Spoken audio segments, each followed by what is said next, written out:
Anyway, so some of my thoughts on congruity and incongruity as I've seen it play out in a number of settings, including those where we were placed in a very controlled setting, like in their EST trainings and the more advanced classes that they had, something called the 6th day, etc. There were things given to us or presented to us that struck me as deeply and profoundly incongruent and indicative of some concealed or non-acknowledged or deeply repressed, perhaps you might say denied, issues with Werner Erhard and the EST training, although the image that they were very committed to and the image that they were very invested in, a very important idea. What commitments and investments does one have with regard to certain beliefs or persons, how we are determined unconsciously to perceive them, how we are determined to evaluate them, what sorts of deficiencies or what sorts of incompletions or areas of childhood that have not been adequately worked through end up becoming projected and transposed, and through the projective identification brought to life in others.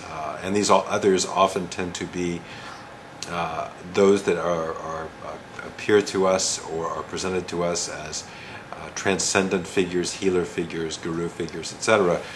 In this group, I have definitely been aware of a number of things that I would categorize as incongruities that then would eventually lead to unecologies or failures of ecology. So you might say the incongruities and my incongruity detection processes, and the ones that would be very good for everyone to have, are those that seem to give us inklings that something may be presenting a larger, more structural ecological failure. So a couple of things here, since I hope we're all in learning mode and accessing our best learning trances, a couple of things I would advise would be, first of all, look into and inquire into some of the lesser used modalities. So we have VAKOG now plus vestibular, which, as it turns out, is a major modality, probably as major as any of the other, quote, major modalities, that just presents itself in a very subtle and rather perhaps hard to define or hard to language way, where the modalities of vision or hearing are very, very easy. I would say, though, two of the modalities, the olfactory and gustatory modalities, if you listen to the language of the O and the G, they tend to be strongly connected to the detection of congruity and incongruity. Notice how much of congruity and incongruity language is organized around the idea of something doesn't smell right. The classic, something's rotten in Denmark. This smells funny to me. I have a bad taste. There's something about that left a bad taste in my mouth. I can't quite put my finger on it. So notice when you're talking about the kind of the breakdown of, say, kinesthetic or proprioceptive messages coming in, I couldn't quite put my finger on it. I couldn't quite grasp what the problem was, but something smelled wrong. These more primitive, I wouldn't call them primitive, I would actually call them very rich, but some of these more archaic sensory chemo detection modalities, particularly, that were involved in the animal survival and existence as primary forms of detection. If something was wrong, something was okay, that was often determined by smell, by the sense of smell. And so one of the things I've noticed that cults and groups that wish to somehow take control and exert undue influence is they try, the first thing they'll do, and this is a thing I've just uniformly found, their first thrust or their first maneuver is to try to distance one from one's organic, intrinsic, instinctive congruity and detection and congruity and incongruity discomforts and signals, and they try to neutralize that. So that's the first thing they're going to go for. And they'll try to reframe them, redefine them, trance them out of existence, push them away, label them pejoratively, etc. So what we need to really tune up and develop to a higher, clearer standard here, I think, in the NLP community, is the use of the tells, the subtle, not just the body tells, not just the feeling tells, but those are part of it, but those can have their unreliabilities as well. But also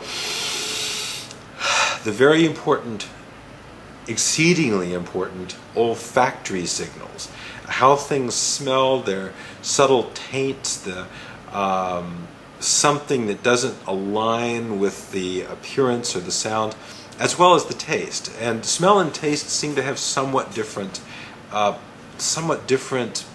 judgment factors. So I would say yes, develop a keener awareness of taste and how something tastes on the front of your tongue, the back of your tongue, the sides of your tongue, to have leave some kind of funny aftertaste in the throat.